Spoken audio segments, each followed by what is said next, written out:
علیکم ورحمۃ اللہ وبرکاتہ۔ صدر موصوف استاد العلماء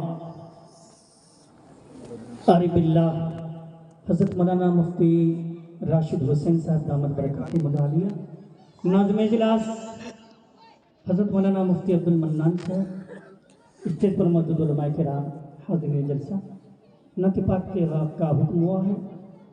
نعت پاک سے پہلے 4 مصرے میں حاضر کرتا ہوں۔ صبر بیٹا، ہلکا سا ایکو بڑھا دو، آواز بہت اچھی ہے، ایکو جو ریپیٹ کرتے ہیں آواز کا، ہلو ہلو ہلو ہلو، ٹھیک۔ یا خدا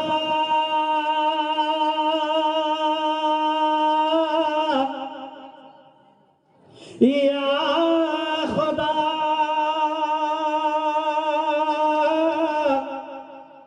یا خدا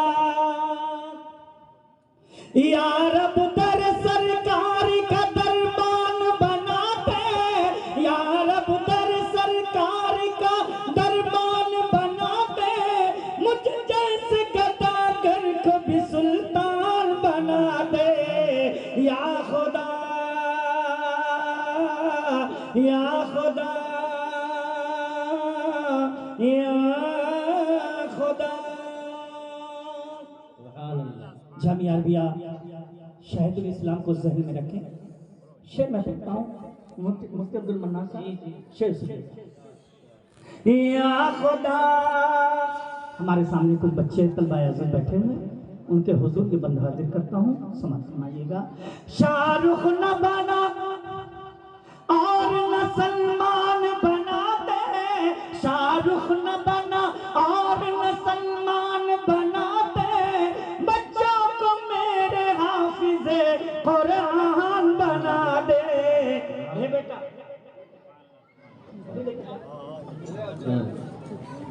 یا خدا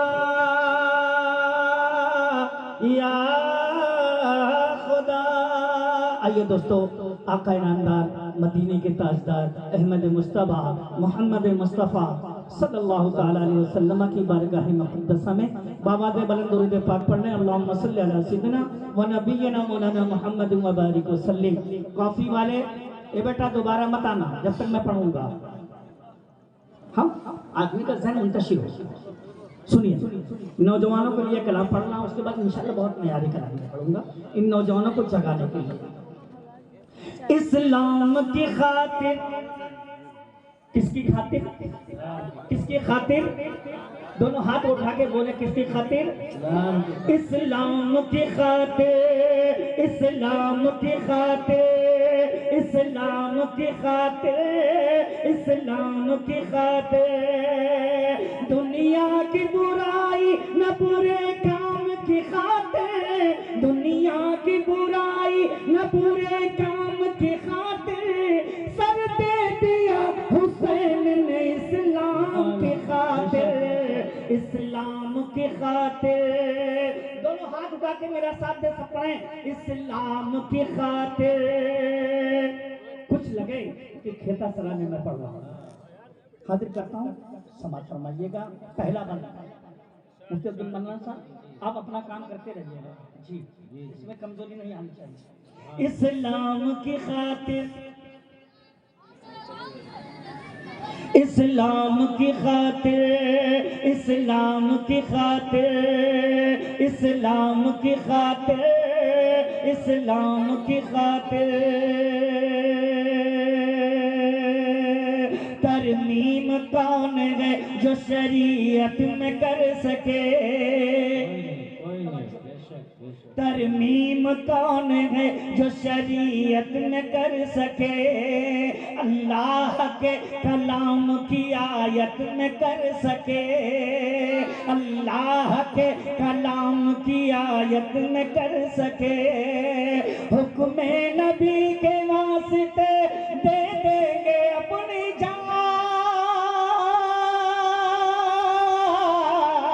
حکم نبی کے واسطے دے دیں گے اپنی جان، بھارت کی سرزمین پہ بھارت کے مسلمان، اسلام کی خاطر، اسلام کی خاطر، اسلام کی خاطر، اسلام کی خاطر صدر موصوف حضرت مولانا مفتی راشد حسین صاحب دامت برکاتہ العالیہ اور میرے مخلص دوست حضرت مولانا برکاتہ العالیہ انہیں کامل کی دعا چاہتے ہوئے شعر میں پڑھتا ہوں اور اس دعوے کے ساتھ انشاءاللہ کوئی خاموش نہیں سنیے گا حد نکل اسلام کی خاطر دین نبی کو کفر مٹانے پہ تلا ہے.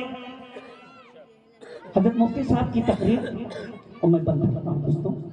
مفتی صاحب کی تقریر میں درد تھا، وہ درد میں بیان کر رہا ہوں اشعار کے اندر. دین نبی کو کفر مٹانے پہ تلا ہے، دیوانہ رسول کے لب پر یہ صدا ہے. کچھ بولو گے کہ ایسے خاموشی سے سنو. سبحان اللہ، سبحان اللہ تو کہہ سکتے ہو کہ نہیں کہہ سکتے ہو؟ اب اتنی ٹھنڈی بھی نہیں ہے کہ زبان نہ ہلے. اب ماشاءاللہ کھیتا سرائے والے بریانی کا انتظام پہلے سے کر دیتے ہیں تاکہ آپ گرم ہو کر کے بیٹھے. جی شعر سنیے گا. دین نبی کو کفر مٹانے پہ تلا ہے، دیوانہ رسول کے لب پر یہ صدا ہے. دیوانہ رسول کے لب پر یہ صدا ہے. یا رب زمین سے کفر کی بنیاد ہلا دے، یا رب زمین سے کفر کی بنیاد ہلا دے. اسلام کے سوئے ہوئے شیروں کو جگا دے. اسلام کی خاطر، اسلام کی خاطر، اسلام کی خاطر. اور پردے سے ہماری ماں بہنیں بھی سن رہی ہیں، ان کے حضور میں بندہ حاضر کرتا ہوں اور خاص طور سے ہمارے مخلص دوست حضرت مولانا محمد مرشد ندوی صاحب دامت برکاتہ العالیہ کی دعا چاہتے ہوئے شعر سنتا ہوں، حاضر کرتا ہوں. سماعت فرمائیے گا. کچھ عورتوں نے موقع جنگ تبوک پر، مفتی عبد المنان صاحب، کچھ عورتوں نے موقع جنگ تبوک پر اپنے بدن سے دے دیا گہنا اتار کر، اپنے بدن سے دے دیا گہنا اتار کر. صدیق نے لٹایا ہے جو اس پہ مال و زر،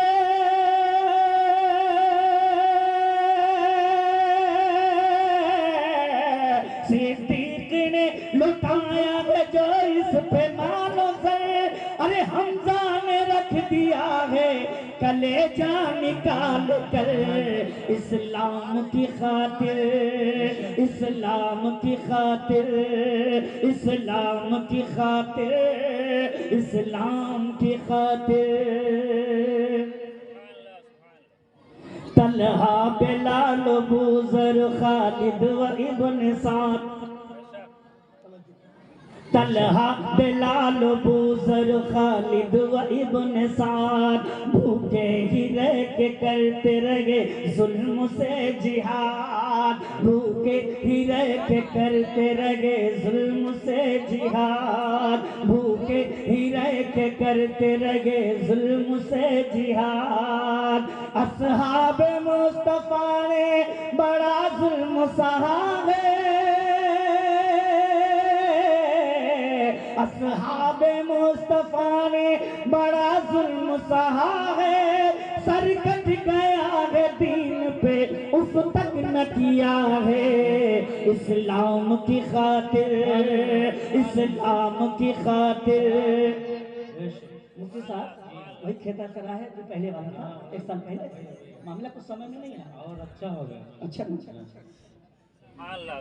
قرآن کی آیتوں پہ جو انگلی اٹھائے گا، قرآن کی آیتوں پہ جو انگلی اٹھائے گا، کر دیں گے اس کے ہاتھ کو ہم جسم سے جدا. قرآن کی آیتوں پہ جو انگلی اٹھائے گا، کر دیں گے اس کے ہاتھ کو ہم جسم سے جدا. ماریں گے یا مریں گے یہ کون سوچتا،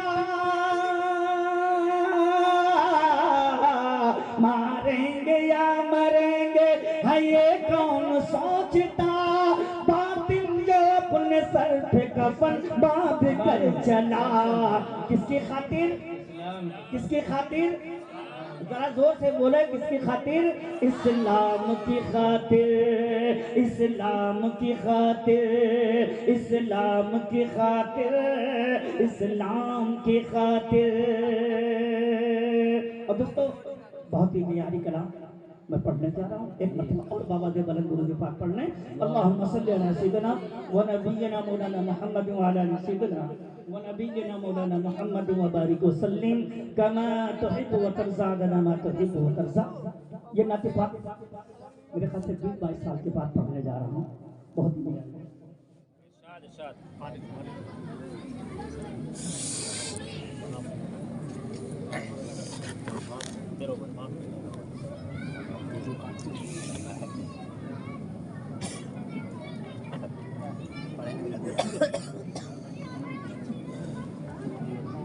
قاری صاحب نے بھی کلیجہ نکال لیا اسلام کا.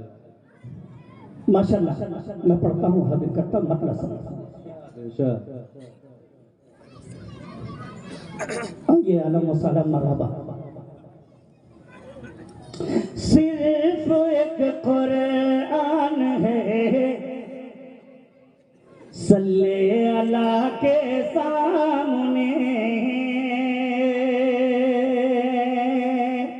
آج کے اس پروگرام کے داعی حضرت مولانا مفتی محمد حسن صاحب دامت برکاتہ العالیہ اور مفتی عبد المنان صاحب ان دونوں اکابر کی دعائیں چاہتی ہوں. مطلب میں پڑھتا ہوں, بہت پیارا مطلب میں پڑھتا ہوں.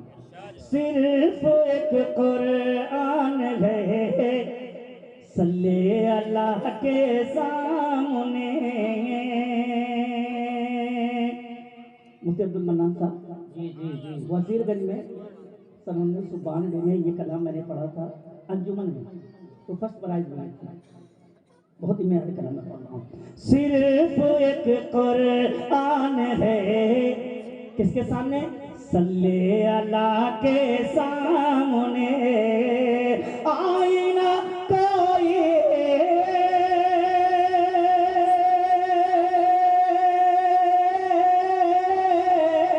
آئینہ کوئی نہیں ہے مصطفیٰ کے سامنے. آئینہ کوئی نہیں ہے مصطفیٰ کے سامنے.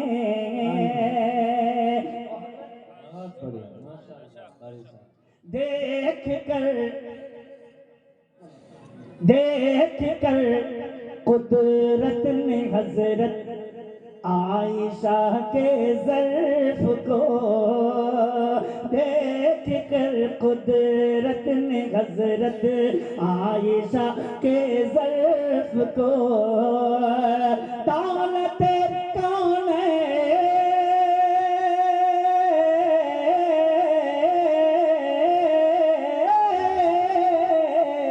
دولت کون رکھ دی, دولت کون رکھ دی عائشہ کے سامنے.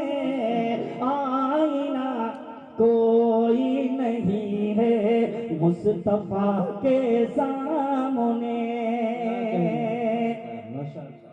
فیل کا وہ واقعہ دیکھو ذرا قرآن میں, فیل کا وہ واقعہ دیکھو ذرا قرآن میں. کنکری بمبل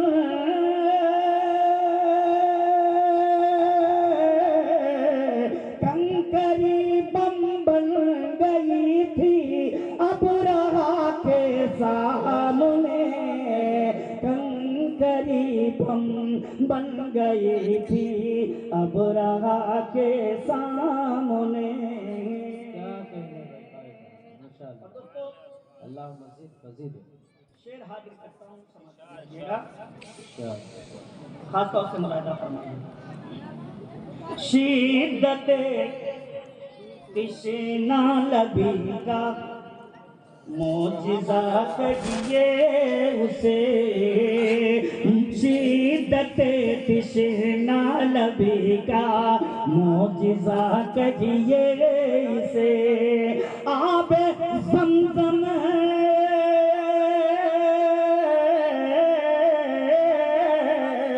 آب زمزم پھوٹ نکلا ہاجرہ کے سامنے آب زمزم پھوٹ نکلا ہاجرہ کے سامنے گمشدہ سوئی اندھیری کوٹھری میں مل گئی توجہ حاضر کرتا ہوں سماعت فرمائیے گا گمشدہ سوئی اندھیری کوٹھری میں مل گئے چاند بتہا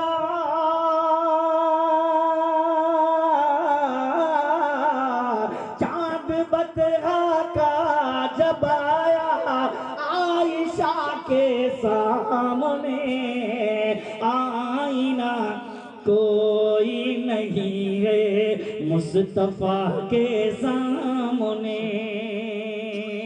اور ایک مطلب دو تین شعر حضرت تشریف رکھتے ہیں اور حضرت نے حضرت مولانا قاسم نانوتوی علیہ رحمہ کا ذکر کیا عقیدہ ختم نبوت میں مطلب پڑھتا ہوں حاضر کرتا ہوں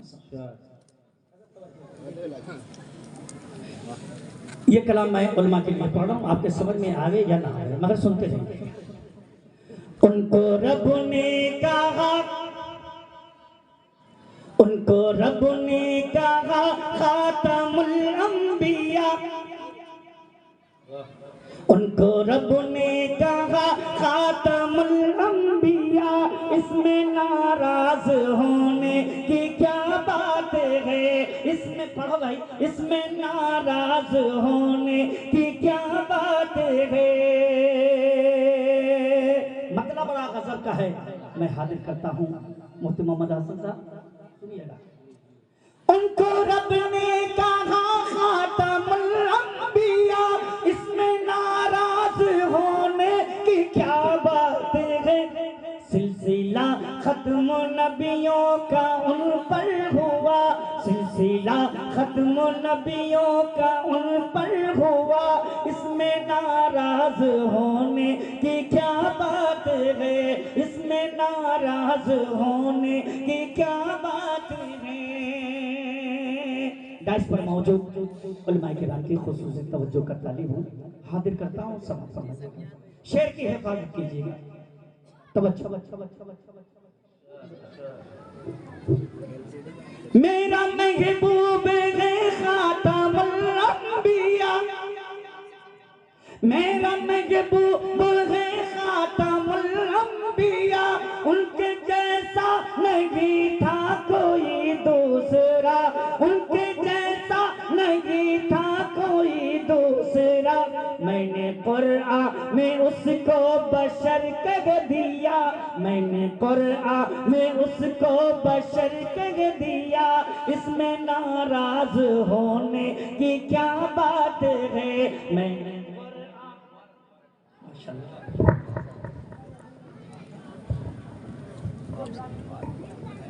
ماشاءاللہ بہت دیر کے بعد مولانا عبید یوسف صاحب کو ایک شعر سمجھ میں آیا بہرحال دوستو بہت ہی معیاری کلام میں پڑھا تھوڑا سا بیداری کا سبب ہاں موسم اتنا ٹھنڈا نہ ہوا جتنا آپ ٹھنڈے ہو گئے ان کو رب نے کہا خاتم الانبیاء ان کو رب نے کہا خاتم الانبیاء ان کے جیسا نہیں ہے کوئی دوسرا ان کے جیسا نہیں ہے کوئی دوسرا میں نے قرآن میں اس کو بشر کہہ دیا میں نے قرآن میں اس کو بشر کہہ دیا آگے آپ لوگ بتائیں اس میں ناراض ہونے کی کیا بات ہے اس میں ناراض ہونے کی کیا بات ہے علماء دیوبند کا جو عقیدہ ہے وہ عقیدہ میں حاضر کرتا ہوں کچھ لوگ ہم لوگوں کو بدنام کرتے ہیں کہتے ہیں نعوذ باللہ من ذالک یہ رسول اللہ صلی اللہ علیہ وسلم کو مردہ ثابت کرتے ہیں کہ مر کر کے مٹی میں مل گئے یہ علماء دیوبند کا عقیدہ نہیں ہے. عقیدہ کیا ہے؟ میں حاضر کرتا ہوں مفتی عبدالمنان صاحب شعر سنیے گا. اس میں ناراض ہونے بولو کیا بات ہے؟ کیا میری بات میں حق بیانی نہیں؟ کیا میری بات میں حق بیانی نہیں؟ یہ حقیقت ہے کوئی کہانی نہیں. یہ حقیقت ہے کوئی کہانی نہیں. اپنی قبروں میں زندہ ہیں سب انبیاء. اپنی قبروں میں زندہ ہیں سب انبیاء. اس میں ناراض ہونے کی کیا بات ہے؟ اس میں ناراض ہونے کی کیا بات ہے؟ رضی اللہ عنہ ورضوا عنہ. اس آیت کی روشنی میں پڑھتا ہوں، حاضر کرتا ہوں، سمجھیے گا. اس میں ناراض ہونے کی کیا بات ہے؟ حاضر کرتا ہوں. ہمارے بہت سارے علماء کرام جو ہیں وہ اسٹیج پر نہیں تشریف لا رہے ہیں. ان سے گزارش ہے اس میں بہت سارے علماء کرام، مولانا اصغر مدینی صاحب، حضرت مولانا توفیق مظاہری صاحب اور دیگر جو ہماری نگاہوں کے سامنے ہیں، ان سے گزارش ہے وہ تشریف لے آئیں. مولانا مرشد حسین صاحب اور ان کے علاوہ اور بھی جو دیگر علماء کرام ہیں، گاؤں کے ہوں یا باہر کے، سبھی سے گزارش ہے وہ جلسے وہ اسٹیج پر تشریف لے آ جائیں. ماشاءاللہ جن کا نام لیا گیا، جن کا وارن کٹ چکا ہے وہ آ جائیں. جی حاضر کرتا ہوں سمجھیے. اس میں ناراض ہونے کی کیا بات ہے؟ حضرت توجہ سنیے گا، بڑا معیاری کلام. آئیے ماشاءاللہ مولانا توفیق صاحب. اس میں ناراض ہونے کی کیا بات ہے؟ ہر صحابی نبی کا تو ذیشان ہے. ہر صحابی نبی کا تو ذیشان ہے. ان کی عظمت کا شاہد یہ قرآن ہے. ان کی عظمت کا شاہد یہ قرآن ہے. رب سے راضی ہیں وہ، رب سے راضی ہیں وہ، رب سے راضی ہیں وہ، ان سے راضی خدا. رب سے راضی ہیں وہ، ان سے راضی خدا. اس میں ناراض ہونے کی کیا بات ہے؟ ان سے رب سے راضی ہیں وہ، ان سے راضی خدا. اس میں ناراض ہونے کی کیا بات ہے؟ اور ہمارے مخلص دوست حضرت مولانا توفیق صاحب دامت برکاتہم، جنہوں نے میرے خیال سے فیض آباد میں 15-20 سال امامت کی، 17 سال. اس کے بعد پھر کوئی امام ٹک ہی نہیں پڑا. جی تشریف رکھتے ہیں 18 سال ماشاءاللہ. حاضر کرتا ہوں مولانا توفیق صاحب. دیکھیے گا ام المومنین مشفی ماں حضرت عائشہ صدیقہ رضی اللہ تعالیٰ عنہ کی شان میں منقبت کا یہ شعر میں پڑھتا ہوں. مفتی عبدالمنان صاحب شعر سنیے گا، حاضر کرتا ہوں سمجھتا. اس میں جی اس میں ناراض ہونے بولیں کیا بات ہے؟ منکروں کہہ دو بے داغ ہے عائشہ. منکروں کہہ دو بے داغ ہے عائشہ. ان کے جیسی نہیں ہے کوئی پارسا. ان کے جیسی نہیں ہے کوئی پارسا. ان کو قرآن کہتا ہے جب طاہرہ. ان کو قرآن کہتا ہے جب طاہرہ. اس میں ناراض ہونے کی کیا بات ہے؟ ان کو قرآن کہتا ہے جب طاہرہ. اس میں ناراض ہونے کی کیا بات ہے؟ اور کھیتا سرائے والوں لکھنوی انداز میں حاضر کرتا ہوں مدیہ صاحب کا یہ شعر سمجھ. بعد ابو بکر فاروق عثمان غنی.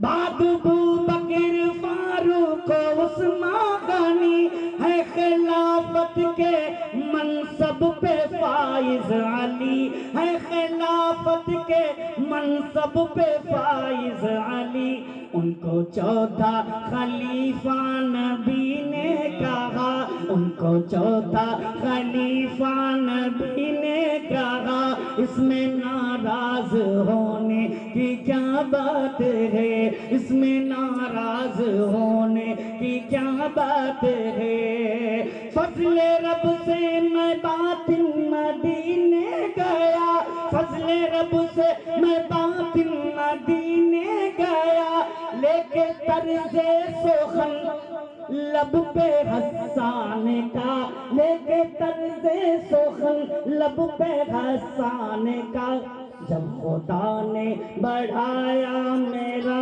مرتبہ جب خدا نے بڑھایا میرا مرتبہ اس میں ناراض ہونے کی کیا بات ہے اس میں ناراض ہونے کی کیا بات ہے اس میں ناراض ہونے کی کیا بات ہے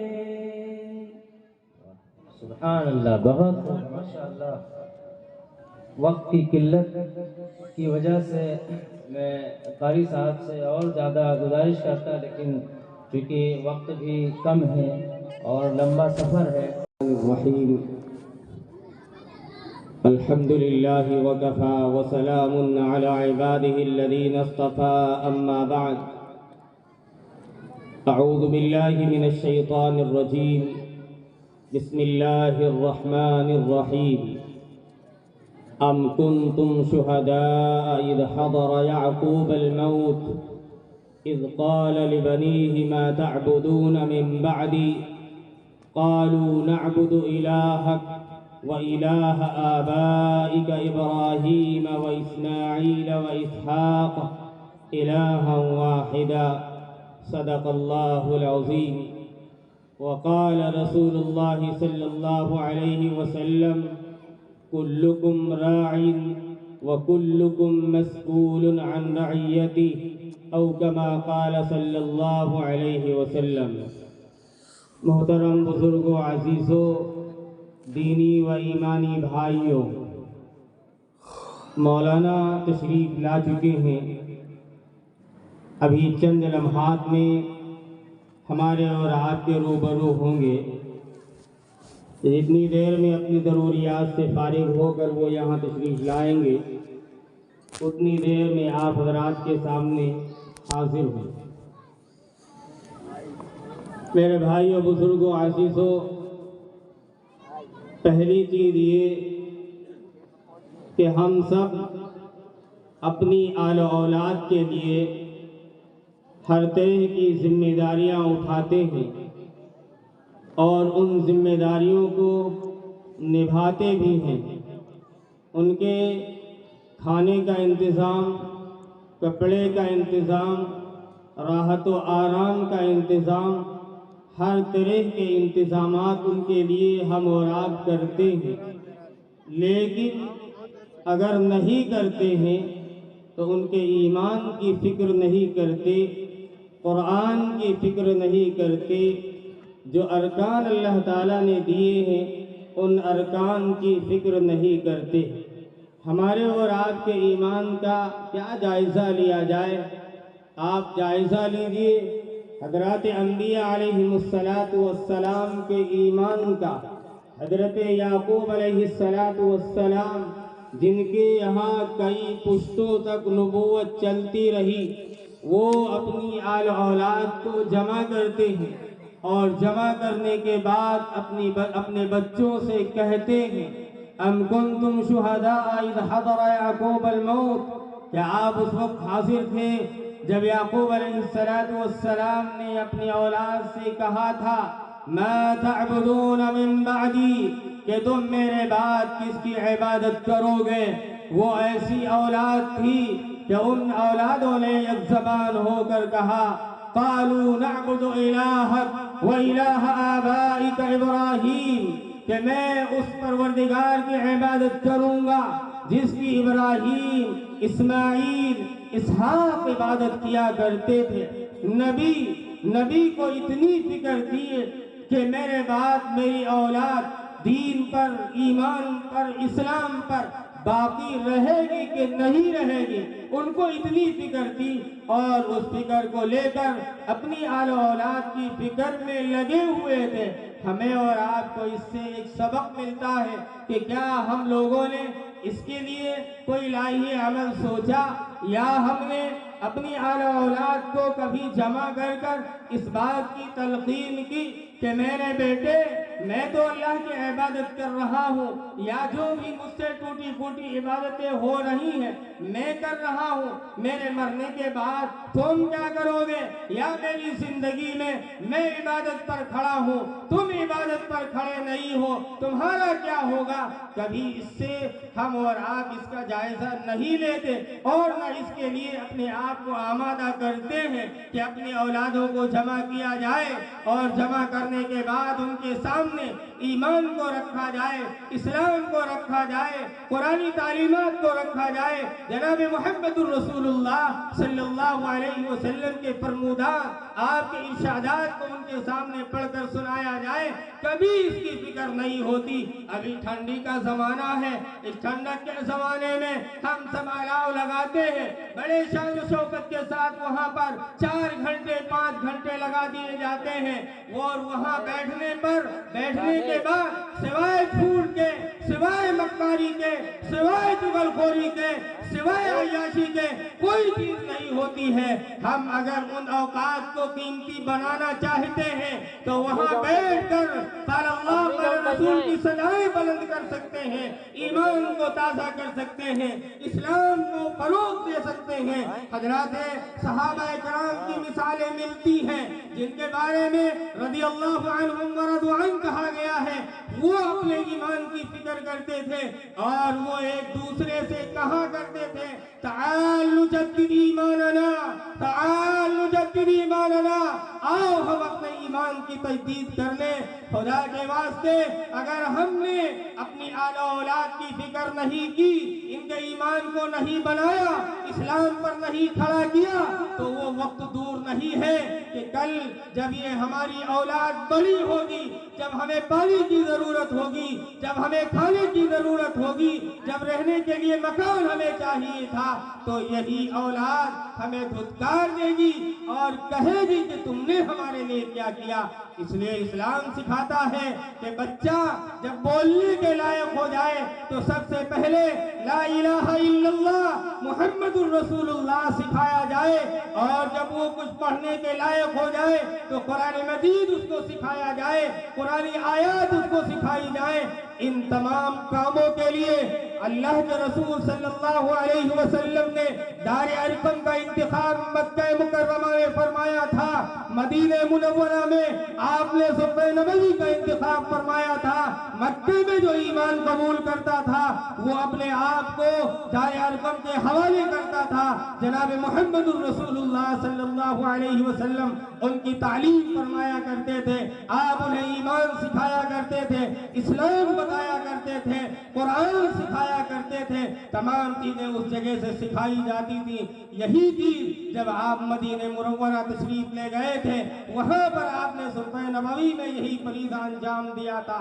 آج یہ جو مدارس ہیں، یہ مدارس اسلام کے قلعے ہیں، ان کو اسلام کا قلعہ کہا گیا ہے، جہاں سے جیسے پاور ہاؤس ہوتا ہے، بجلیاں تقسیم ہوتی ہیں، اسی طرح سے ایمان اگر کہیں سے تقسیم ہوتا ہے، قرآن اگر کہیں سے تقسیم ہوتا ہے تو یہ مدارس ہے۔ آج کیا ہو گیا ہے کہ ایک لاک ڈاؤن سے پہلے ہمارے مدارس میں جگہ نہیں ملتی تھی، بچوں کے داخلے کے لیے جگہ نہیں ملتی تھی، بڑی سفارشیں کروانی پڑتی تھی، اور آج یہ نوبت آ گئی ہے لاک ڈاؤن کے بعد سے کہ مدارس خالی ہے، مدارس میں کوئی پڑھنے والا نہیں۔ اور یہ جو ہمارے نونہال بچے ہیں جن کو ہم آج دنیاوی تعلیم پر لگا رہے ہیں، بچہ چھوٹا ہوتا ہے، ہماری فکر لاحق ہو جاتی ہے کہاں اس کو بھیجنا ہے، کہاں پر اس کو تعلیم دلانا ہے۔ کبھی انسان اس کے بارے میں نہیں سوچتا کہ میرے یہ ننھے منھے جو بچے ہیں،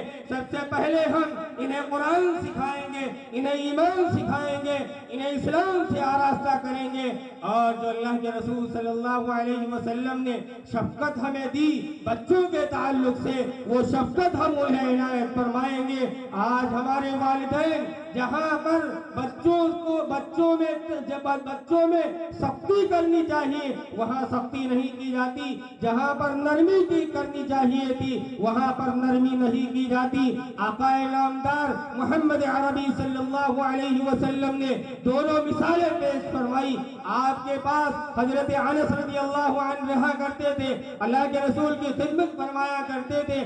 آپ صلی اللہ علیہ وسلم حضرت انس کو فرماتے ہیں کہ ایک مرتبہ میں اللہ کے رسول صلی اللہ علیہ وسلم کے پاس بیٹھا، کھانا کھا رہا تھا، میرا ہاتھ پلیٹ میں چاروں طرف گھوم رہا تھا۔ اللہ کے رسول صلی اللہ علیہ وسلم نے بڑے پیارے انداز میں فرمایا، یا بنیا قل بسم اللہ، اے میرے پیارے بیٹے دائنے ہاتھ سے کھاؤ، اپنے سامنے سے کھاؤ۔ یہ اللہ کے رسول صلی اللہ علیہ وسلم نے شفقت فرمائی۔ حضرت انس فرماتے ہیں کہ اس وقت سے کبھی میرا ہاتھ پوری پلیٹ میں نہیں گھوما۔ پھر اللہ کے رسول صلی اللہ علیہ وسلم کی ایک مثال ملتی ہے جہاں پر سختی کرنی چاہیے، آپ نے سختی فرمائی۔ حضرت حسنین موجود ہیں آپ کے ہاں، ایک مرتبہ صدقے کی کھجوریں آ گئی اور ان صدقوں کی کھجوروں میں سے ایک کھجور اٹھا کر حضرت حسن نے اپنے منہ میں ڈال لی۔ اللہ کے رسول صلی اللہ علیہ وسلم نے فرمایا کف ناراضگی کا اظہار فرمایا کہ اس کو تھوک دو، یہ ہمارے لیے زیبا نہیں، یہ ہمارے لیے ہماری شان نہیں کہ ہم اس کا استعمال کریں۔ اس لیے میرے بھائیوں بزرگوں، ہر ایک ذمہ دار ہے یہاں پر بیٹھا ہوا ہے، ان ذمہ داروں سے کل قیامت کے دن سوال کیا جائے گا۔ کلکم راعٍ وکلکم مسئول عن رعیتہ، تم میں ہر ایک ذمہ دار ہے، کل قیامت کے دن اس کی ذمہ داری کے بارے میں پوچھا جائے گا۔ اس لیے ماں سے اس کی ذمہ داری کے بارے میں پوچھا جائے گا، باپ سے اس کی ذمہ داری کے بارے میں پوچھا جائے گا۔ جس طرح حضرت یعقوب علیہ السلام کو فکر تھی، اسی طریقے سے ہمیں اور آپ کو بھی فکر کرنی ہے۔ اپنی اولاد کو دیندار بنائیے، اپنی اولاد کو سب سے پہلے مسلمان بنائیے۔ یہ جو مدارس بنے ہوئے ہیں، جو پاور ہاؤس بنے ہوئے ہیں جہاں سے ایمان تقسیم ہو رہا ہے، پہلے اپنے بچوں کا ایمان بنائیے، اپنا ایمان خود بنائیے۔ اگر ہم ایمان کے اوپر کھڑے نہیں ہوئے تو ارتداد کی لہریں کتنی تیزی سے پھیل رہی ہیں۔ ہمارے گھروں کے اندر کفر پہنچ چکا ہے، ہمارے گھروں کے اندر شرک پہنچ چکا ہے، ہم بالکل جہنم کے کگار میں پہنچ چکے ہیں۔ اس لیے اگر ہم اپنے آپ کو بچانا چاہتے ہیں تو اپنے آپ کو قرآن اور حدیث کے حوالے کر دیجئے۔ یہ جو ننھی منھی اولادیں ہیں، ان ننھی منھی اولادوں کو مدرسے کے حوالے کیجئے۔ آپ کے یہاں الحمدللہ ایک مدرسہ قائم ہے جہاں پر آپ بیٹھے ہوئے ہیں، بچوں کا مدرسہ ہے، بچیوں کا مدرسہ ہے، جہاں پر قرآن کی تعلیم دی جاتی ہے، احادیث رسول پڑھایا جاتا ہے، قال اللہ قال رسول کی صدائیں بلند کی جاتی ہیں۔ اس لیے آپ حضرات کی ذمہ داری ہے کہ آپ اپنے بچوں کا یہاں پر داخلہ کرائیے، مدرسے کا تعاون بچوں کے ذریعے کیجیے اور مالی تعاون بھی کیجیے۔ اسی طریقے سے ایک دوسرا مدرسہ جو لڑکیوں کے لیے بنایا گیا ہے، آپ اس کا بھی اپنی بچیوں کے ذریعے تعاون فرمائیے۔ یہ میری کچھ حقائق تھی جو آپ حضرات کے سامنے میں نے رکھا۔ امید ہے کہ انشاءاللہ ان حقائق کے اوپر عمل کیا جائے گا۔ وآخر دعوانا ان الحمدللہ رب العالمین، والسلام علیکم ورحمۃ اللہ وبرکاتہ۔